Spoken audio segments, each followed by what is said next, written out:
Lepo pozdravljeni v novi kroniki tedna. Ne le planinci, gasilci in šolarji zelo dobro sodelujejo, tudi glasbeniki treh dežel.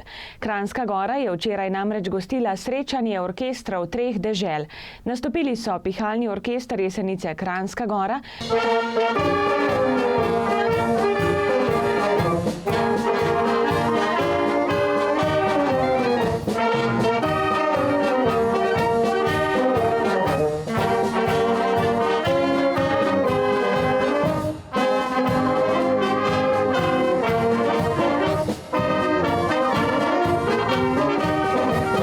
Filarmonica di Bagnarola,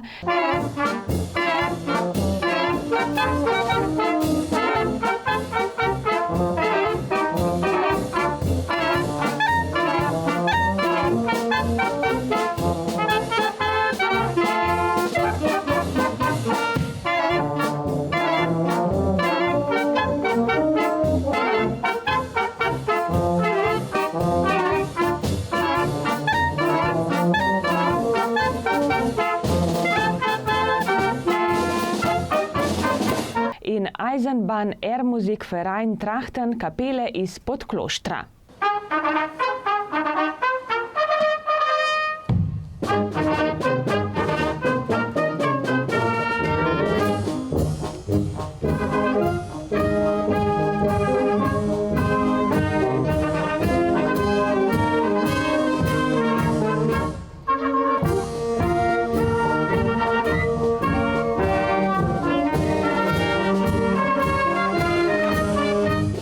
Spoštovani državni sekretar, spoštovani obiskovalci, cenjeni godbeniki treh dežel, lep pozdrav v Kranjski Gori. Prav lep dan je pričakal danes to srečanje, 33. že na našem koncu in veseli smo, da se lahko prav tukaj danes srečamo, poveselimo, poslušamo res to čudovito godbo treh dežel, ki združuje ljudi, tri nacije in povezuje ne samo v glasbi, ampak tudi v kulturi, v politiki, športu in še marsičem. V glavnem, jaz vam želim en čudovit koncert, glasbenikom pa seveda tudi še prijetno druženje. Bom dopolnil župana, danes ni samo lep, čudovit dan, danes je praznik teh treh dežel, ki so se zbrali tukaj v Kranjski Gori na tem čudovitem trgu, da spregovorijo oziroma prenesejo glas Sloveniji in glas celotni Evropi. To je glas, v katerega ste verjeli že pred 30 leti, ko ste pričeli s vašim druženjem treh dežel. Takrat ste verjeli, da meje ne obstajajo, trije narodi in ena muzika je tisto, ki povezuje našo Evropo tudi v današnjem času.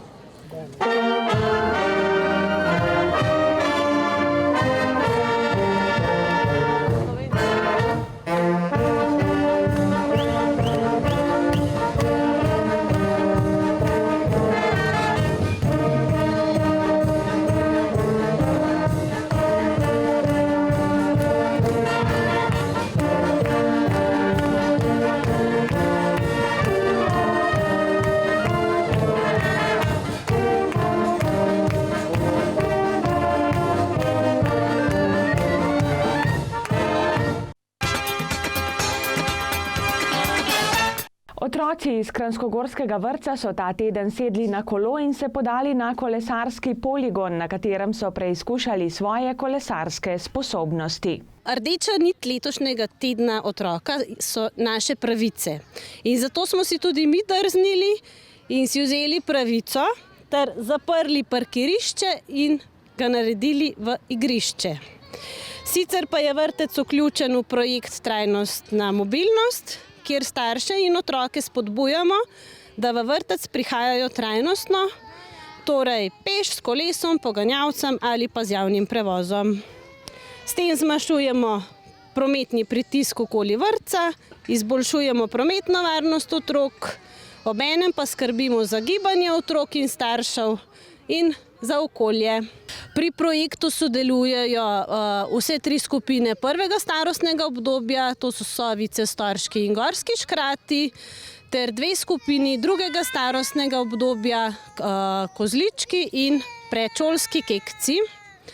Na dejavnosti smo naredili na 3 prizoriščih. Kekci, predšolski otroci so kolesarili na parkirišču za dvorano Vitranc, Kozlički imajo poligon na parkirišču pri starem pokopališču, najmlajši pa smo se zbrali na šolskem igrišču, kjer smo pripravili cesto z različnimi ovirami in dirkalno stezo na tekaški progi. V Kranjskogorskem vrtcu bodo letos med drugim izvajali tudi projekt Beli zajček. V sodelovanju z Ministrstvom za infrastrukturo se bodo potrudili za zmanjšanje motoriziranega prometa v okolici vrtca. S tem želijo prispevati k zmanjšanju obremenitev na okolje in spodbuditi gibanje otrok. Ti bodo z vsakim okolju prijaznim prihodom v vrtec čistili zajčkov kožušček in tako belemu zajčku pomagali, da ne bo umazan od izpušnih plinov. V Ljudskem domu v Kranjski Gori se je ta konec tedna začela abonmajska sezona, tako za otroke kot odrasle. Sodobna različica ljudske pravljice Mojca Pokraculja v izvedbi otroške gledališke skupine Farnega kulturnega društva Koroška Bela je bila na ogled včeraj popoldne. V letošnji sezoni imamo zopet pripravljenih 10 predstav, in sicer 5 za otroke in 5 za odrasle. Letos začenjamo z otroško predstavo Mojco Pokraculjo, potem pa smo v abonmaju še ponujamo Gusarski zaklad, Srote, Zvezdica zaspanka in Zlati kamenčki. Vse te otroške predstave se bodo zvrstile od oktobra do februarja, vsako drugo soboto v mesecu ob 4:30 v Ljudskem domu v Kranjski Gori. Kakšno je sicer zanimanje otrok in seveda staršev? Zanimanje je kar zadovoljivo, vedno več otrok oziroma njihovih staršev se trudi, da pripelje otroke na gledališke predstave, kar je zelo spodbudno tudi potem za naprej, ko imamo odrasli abonma amaterskih gledališč. No, reciva še besedo 2 o tem odraslem abonmaju. Tudi veliko zanimivega iz velikih krajev prihajajo gledališčniki. Ja, seveda, tudi tam imamo 5 predstav, ki smo jih ponudili v naš letošnji abonma. Tam je že 15. leto teče ta abonma in naši abonenti ostajajo zvesti, tako da smo veseli vsako leto polne dvorane. In sicer danes bomo začeli z Barilinovo poroko, potem pa nadaljujemo z predstavo Vrv. Hotel ali punčka iz omare je naslednja na vrsti, Skrapinove zvijače in za konec Komet prihaja. Seveda pa to ni edino, kar se bo dogajalo v Ljudskem domu, to je vse v okviru abonmaja. Konec meseca nas čakajo že tako rekoč Lavtižarjevi dnevi, kjer imamo tudi 5 zelo zanimivih prireditev. Petkov večer bo takrat v znamenju plesnega spektakla Stepa s predstavo Koraki v času Carmen. V goste prihajajo plesalci Kut, španski borci iz Ljubljane. V soboto zvečer bo na sporedu gledališka komedija z naslovom Kaj pa Leonardo. V goste prihaja gledališče Šmartno ob Paki. V nedeljo bo najprej popoldan ob 16. uri na vrsti otroška gledališka predstava Miškolin, ki jo pripravlja Zveza kulturnih društev mestne občine Koper. V nedeljo zvečer pa bo letošnje Lavtižarjeve dneve zaključila klapa Semikanta iz Kopra. Vse prireditve, razen nedeljske otroške predstave, se v Ljudskem domu začenjajo ob 7:30 zvečer. 28 let mineva od odprtja igralniško-zabaviščnega centra Korona Kranjska Gora. In tako lep jubilej je seveda treba proslaviti, kar so v Koroni tudi naredili. S praznično torto, zanimivim programom in tudi nagradnim žrebanjem. Zgodovina Korone je od začetka je bila to ena mečkana igralnica.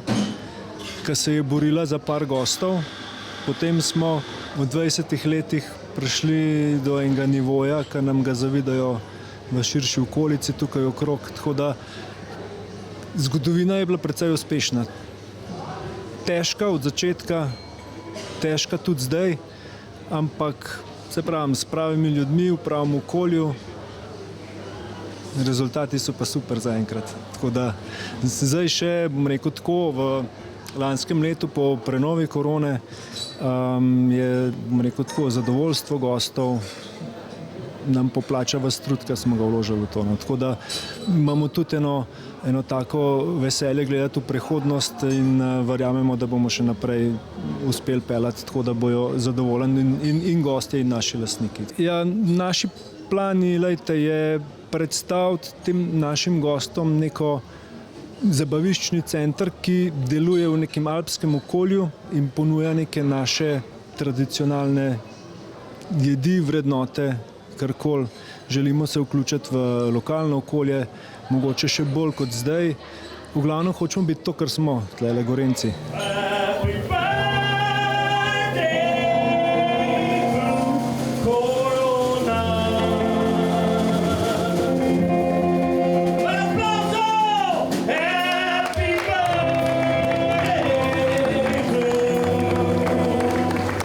Ustvarimo na letni ravni cirka 200,000 obiskov.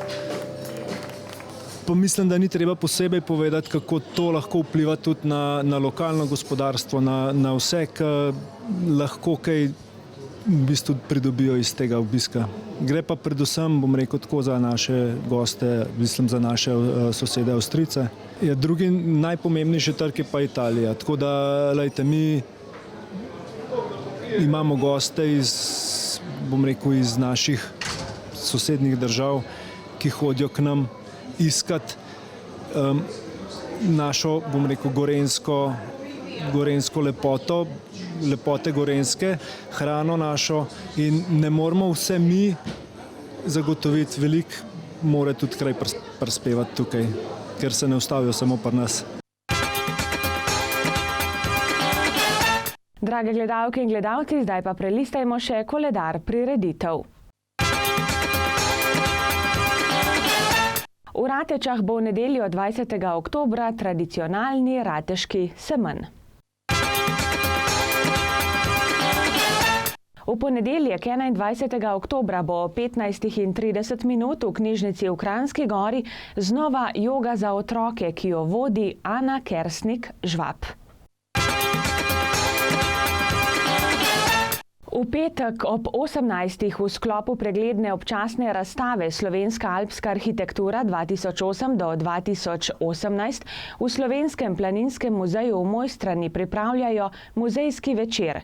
Predstavili bodo 30 presežkov slovenske alpske arhitekturne produkcije, zgrajenih v zadnjih 10 letih. Toliko smo, drage gledalke in gledalci, pripravili za tokrat. Želim vam prijetne dni, ki so pred nami, in nasvidenje do prihodnjič. Pa srečno!